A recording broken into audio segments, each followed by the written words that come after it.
साथियों, आज लाइव आने का कारण मैंने फेसबुक पे लिखा ही था कि हमारे जो माननीय क्षेत्रीय विधायक माननीय महेश जोशी जी हैं, उनको आखिर ऐसा कौन सा डर, कौन सी समस्या है जो भट्टा बस्ती आकर एक मीटिंग करने से पहले भारी पुलिस का जाब्ता सिक्योरिटी लगानी पड़ रही है।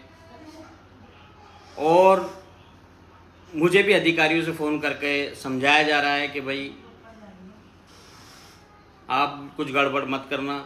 यहाँ तक कि मेरे घर पर, मेरे ऑफिस पर स्थान पर, मेरे कार्यालय स्थान पर सिविल 2 पुलिसकर्मी आके बैठते हैं और मुझे ये समझाते हैं कि भाई कुछ ऐसी हरकत ना हो जिससे यार, हालांकि ये इनकी गलतफहमी थी, मैं ऐसी कोई हरकत करने जा भी नहीं रहा था। और लोकतंत्र है, अगर मैं जाऊंगा तो कोई रोक भी नहीं सकता। मेरा मौलिक अधिकार है ये कि हमने जिसके साथ लगे हैं तन मन धन से, जिसको वोट दिया है, हम उससे सवाल भी पूछ सकते हैं, नज़रें मिला के पूछ सकते हैं, मर्यादा में रहकर। तो मेरा जो कहने का मतलब है, मैं ये कहना चाह रहा था कि वो जो मेरे सवाल हैं, तो सवाल नंबर 1, आज राजस्थान में एक सरगर्मी जो चल रही है, सबसे पहले मैं उस पर बात करूँगा। ये कौन चिल्ला रहे हैं, बंद करो, उस पर मैं सवाल करूँगा। सबको पता है राजस्थान में आमिर खान क्याम खानी को लेकर के सबके मन में सवाल चल रहे हैं कि आमिर खान क्याम खानी ने ऐसा कौन सा अपराध किया था जिस पर इतना बड़ा उनको झटका दिया गया कि उनको पद से भी निलंबित कर दिया गया और जो उनकी मांगे थी उनको भी दबाने की कोशिश की गई। तो यहां भी हमारे माननीय एमएलए का पे मैं क्वेश्चन करता हूं कि माननीय एमएलए साहब, आज से 13 महीने पहले जब उर्दू की सर्वे सूची की रिपोर्ट आई थी, उर्दू की सर्वे सूची के लिए स्कूलों में सीट भेजी थी कि स्कूलों में अगर बच्चे उर्दू पढ़ने के लिए इच्छुक हैं तो उर्दू लागू की जाए। और उस टाइम वो सर्वे सूची फर्जी बना करके स्कूल मैनेजमेंट ने भेजी शिक्षा डिपार्टमेंट में, और हमने उसका खंडन किया और रंगे हाथों हमने उन लोगों को पकड़ा। तब मैंने आपको आगाह किया था विद रिकॉर्ड मेरे पास प्रूफ है कि माननीय महेश जोशी जी भाई साहब, पूरे राजस्थान में उर्दू की सर्वे सीट फर्जी बनाकर शिक्षा विभाग में भेजी गई है और हमने पकड़ लिया। कई स्कूलों में हमने दुरुस्त करा दी। आपसे हमारा आग्रह है कि आप इस पे संज्ञान लें। और सबसे ज्यादा घपला हवा महल क्षेत्र की जितनी स्कूल थी सब में हुआ, सरकारी स्कूलों में सबसे ज्यादा हुआ, लेकिन आपने उसको अनदेखा किया। जब कोई आदमी, कोई इंसान मुख्यमंत्री से लेकर चपरासी तक का दरवाजा खटखटा दे और उसकी सुनाई ना हो, तो वो उसके जहां मन में आएगी फिर वो वहां पर सवाल करने का राइट है, उसको हक है। और अगर आमिर खान क्याम खानी ने माननीय बीडी कल्ला जी की मीटिंग में अगर सवाल किया है तो गलत नहीं किया। अगर कुछ लोग आज ये कहते हैं, अगर आप या आपकी सरकार ये कहती है प्रोटोकॉल था, तो मैं आपसे पूछना चाहता हूं, क्या राज्य के मुखिया माननीय मुख्यमंत्री जी के अशोक गहलोत जी की 2021-22 की घोषणा में उर्दू लागू करने को बहाल करना प्रोटोकॉल नहीं है? क्या मुख्यमंत्री के आदेश प्रोटोकॉल में नहीं आते? क्या मुख्यमंत्री के आदेशों को प्रोटोकॉल नहीं मानते आप? मतलब आपके लिए तो प्रोटोकॉल है, हमारे लिए प्रोटोकॉल नहीं है।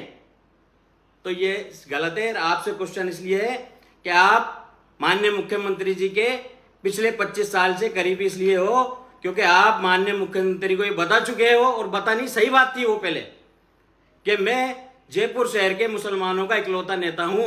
माननीय महेश जोशी जी, इस चीज का आप लाभ उठाते रहे हो, लेकिन जब आप हमारे इकलौते नेता बनने का वहां दावा करते हो माननीय मुख्यमंत्री जी के वहां, तो आप हमारी आवाज भी समय समय पर उठाते रहना चाहिए आपको। क्यों नहीं उठाते हो? जब हमने रंगे हाथों उर्दू की सर्वे सीट फर्जी होना बताया, प्रूफ के साथ पकड़ा, और हमने आपको बताया, तो आपने संज्ञान क्यों नहीं लिया उस पर? आपने उनको हिदायत क्यों नहीं दी स्कूल मैनेजमेंट को? अगर उस टाइम ये काम हो चुका होता तो आज आमिन क्याम खानी को प्रोटोकॉल तोड़ने की आवश्यकता नहीं पड़ती।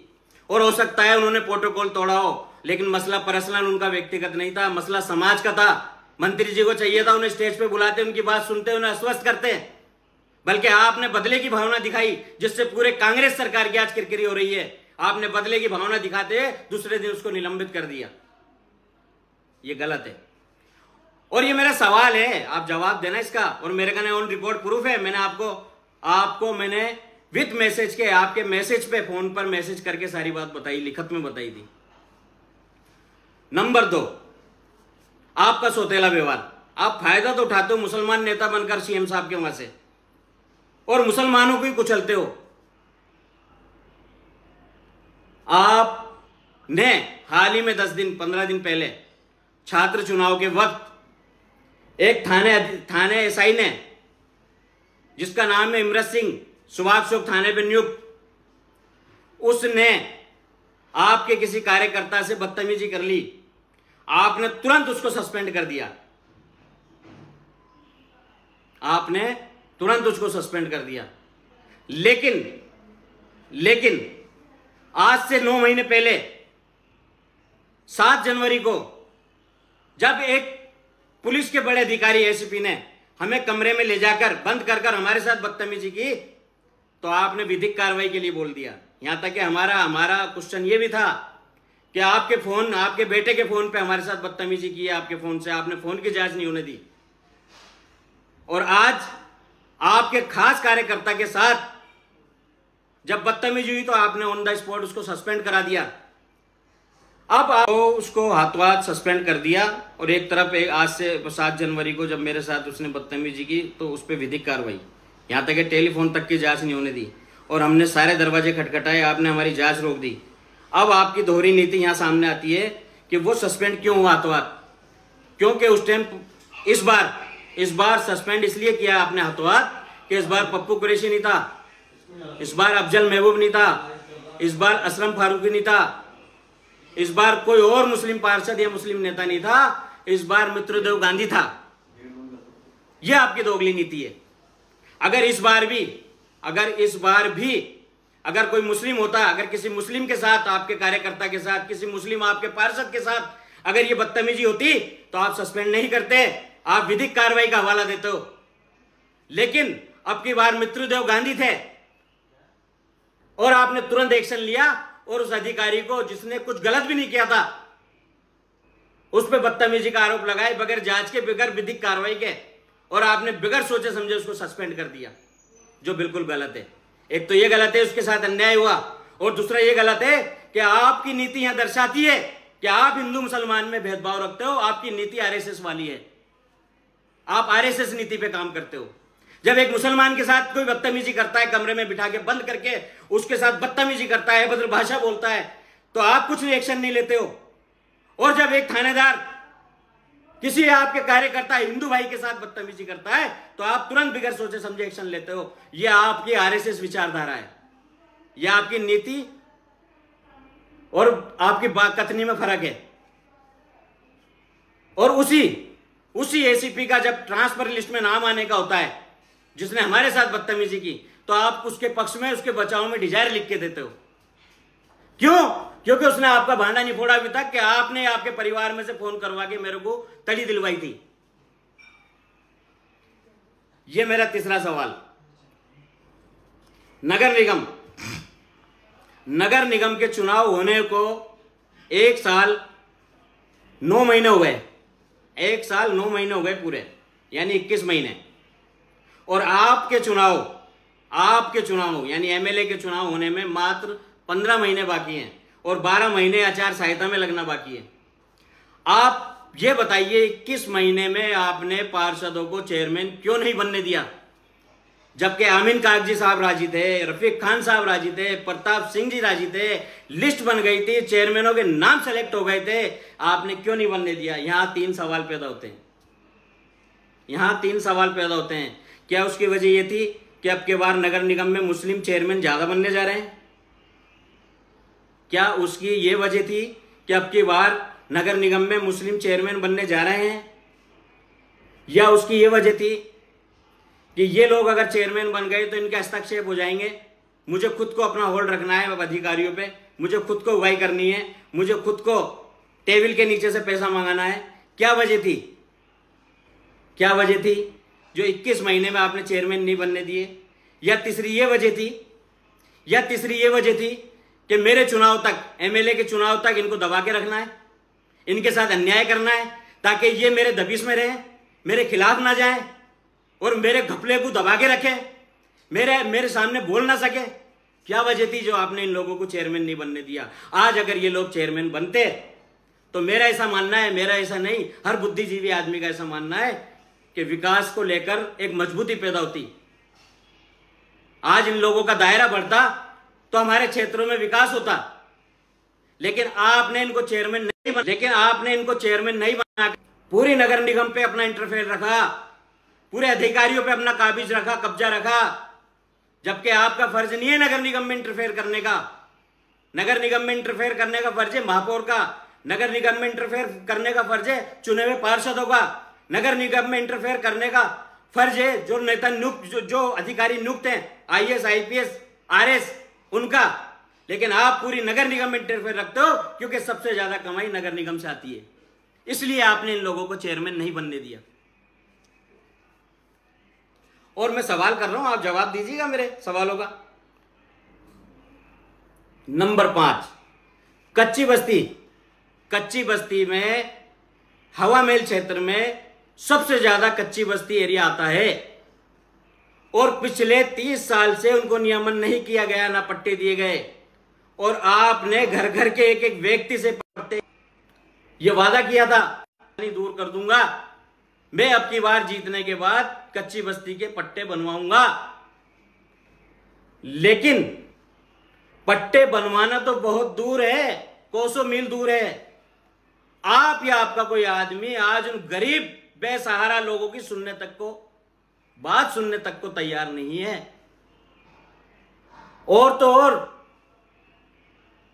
हाल ही में अभी महीने 2 महीने पहले नगर निगम से जो अलॉटेड वार्ड हैं, जहां पिछले 20, 30, 40, 50 साल से मकान बने हुए हैं, वहां एक सेंट्रल गवर्नमेंट के आदेश को लगाते हुए वहां भी पट्टे रोक दिए गए।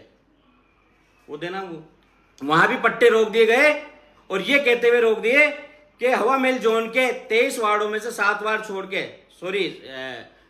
26 वार्डों में से 7 वार्ड छोड़ के 19 वार्डों पे पट्टों के लिए बैन लगाया जाता है वन विभाग की एक याचिका को देखते हुए। जबकि वन विभाग के अधिकारी कह रहे हैं कि जो प्लाट आवासी में आ गए उससे हमें कोई आपत्ति नहीं है। लेकिन आप लोगों की तो नीति है ना, गरीब लोगों को अटकाए रखने के लिए, ताकि दोबारा वोट मांगने का जरिया बन जाए।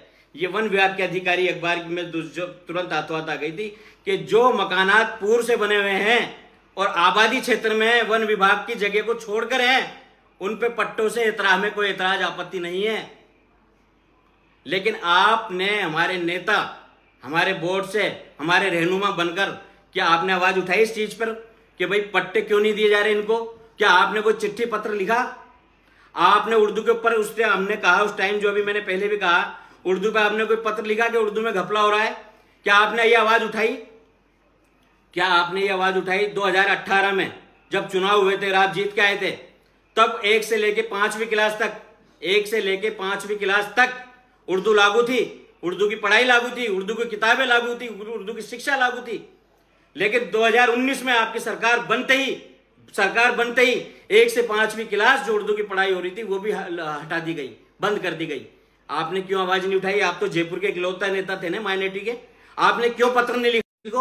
आपने क्यों आवाज बुलंद नहीं की हमारे लिए? क्योंकि आपकी कथनी और करनी में फर्क है, आपकी कथनी और करनी में फर्क है।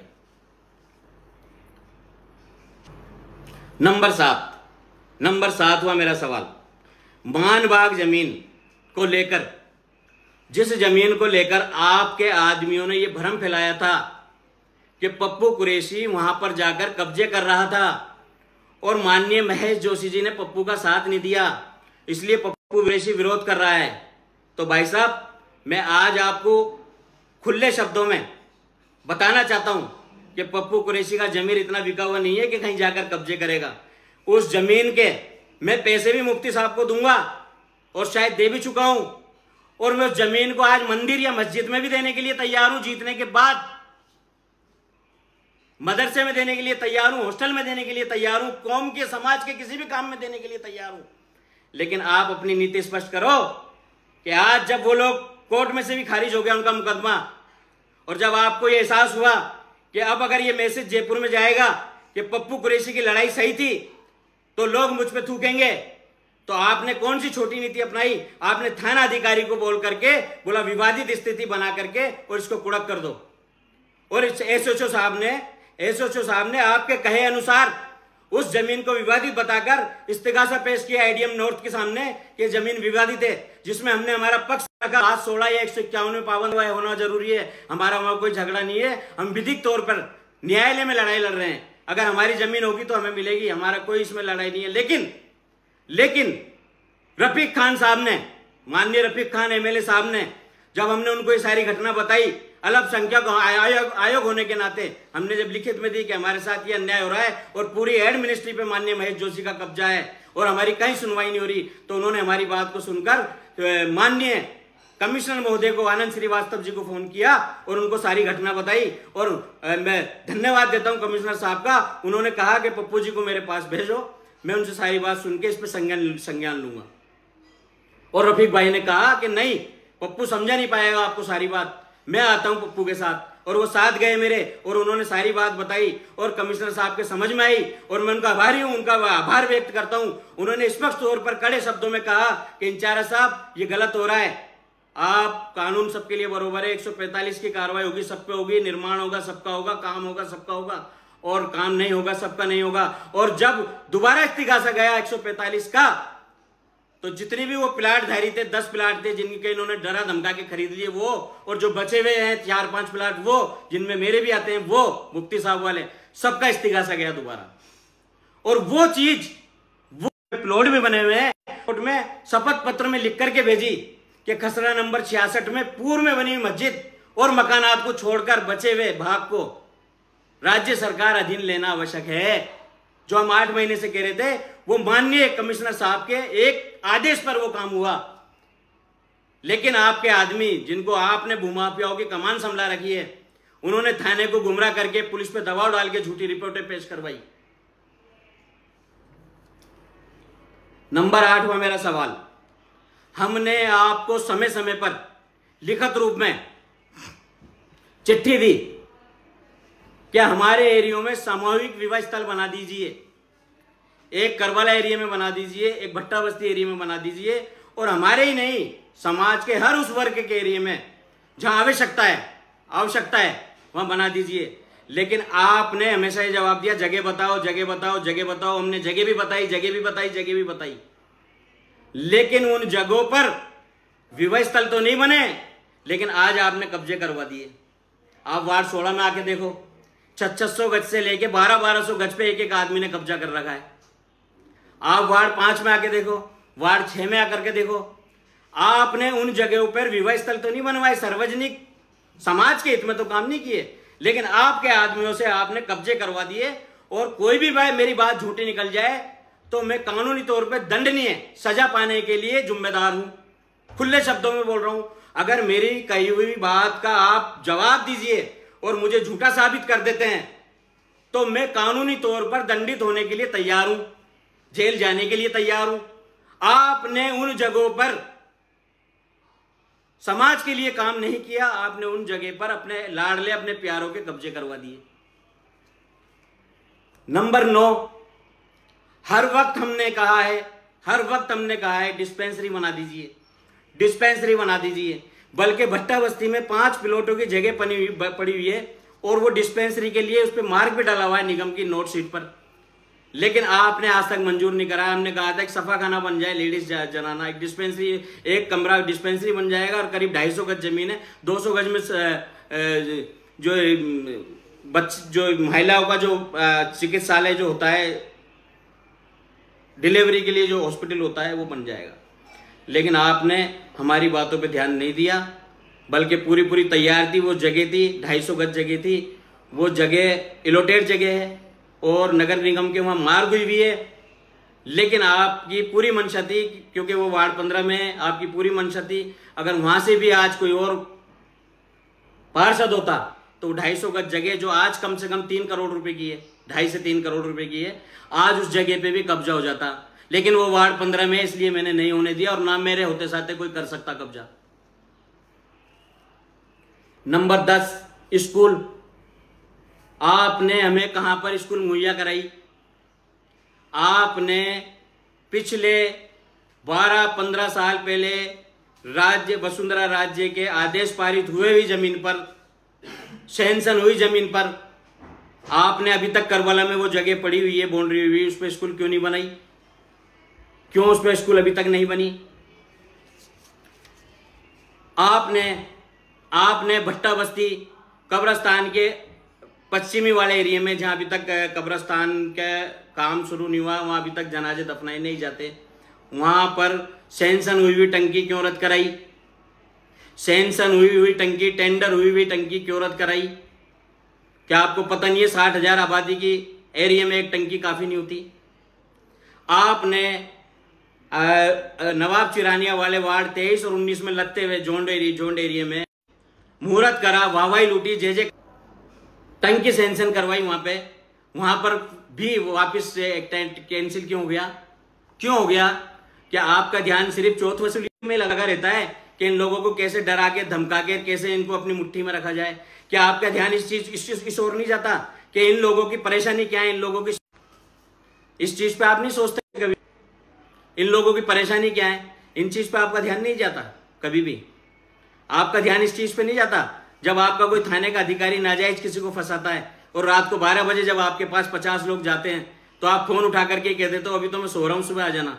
जब तक उठ करके फोन पे ये समस्या नहीं पूछते हो कि भाई आप रात में थानिए, मुझे बताओ, मैं भी कभी थाने करता, आपके साथ कहीं अन्याय हो रहा था, मैं भी थाना अधिकारी को फोन करता हूं, अब मैं किसी के साथ अन्याय नहीं होने दूंगा। आपको इन चीज पे नहीं सोचते हो आप कभी भी? और सुनिए मंत्री जी, मैंने आपसे 11 सवाल पूछे हैं पिछले 8 महीने में। आपको व्हाट्सएप पे भी सवाल डाला, सवाल पूछे, फेसबुक के माध्यम से भी सवाल पूछे, लेकिन आपने कल आप आए भट्टा बस्ती में मीटिंग करने, आपने भारी पुलिस जाब्ता रखा, मेरे ऑफिस में भी पुलिस बिठा दी, लेकिन मैं इतना गिरा हुआ नहीं हूं मेरे घर पे आए हुए अतिथि का, मेरे महल्ले में आए हुए मेहमान की बेइज्जती करूं या मैं कोई गलत बात करूं। लेकिन मैं आपको आगाह कर रहा हूं, आप मेरे इन 11 सवालों का जवाब सार्वजनिक तौर पे दें, और अगर मैं गलत हूं तो मुझे दंडित करें, और अगर आप मेरे सवाल नहीं देते तो फिर आमीन काम खाने की तरह मत बोलना बाद में कि प्रोटोकॉल का उल्लंघन किया।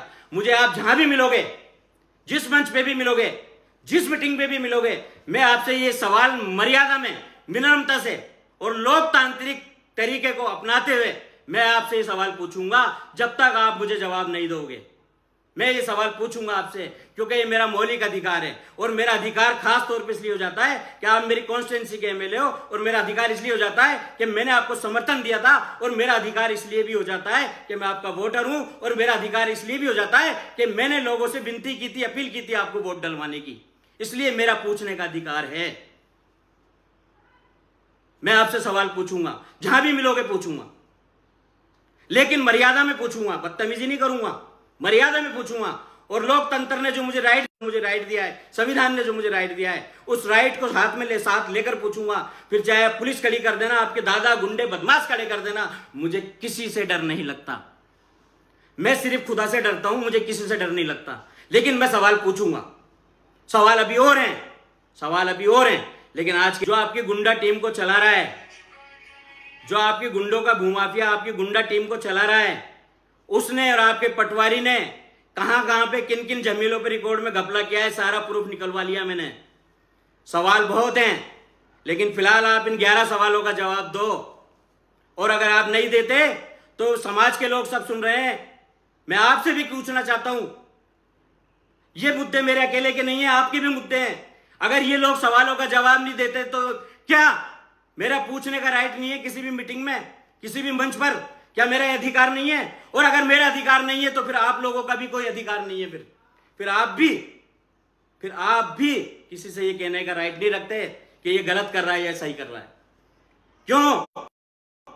ये आप लोगों की आवाज है, ये मुद्दे मेरे नहीं। और अगर आज इस चीज को भी कोई कहता है कि पप्पू गलत बात कर रहा है, तो वो कानून लाओ, वो किताब लाओ, और उस कानून के तहत मुझ पे मुकदमा लगाओ और मुझे जेल में डला दो, लेकिन मेरी आवाज बंद नहीं हो सकती। मैं बोलूंगा और मैं सवाल करूंगा, ये मेरा मौलिक अधिकार है।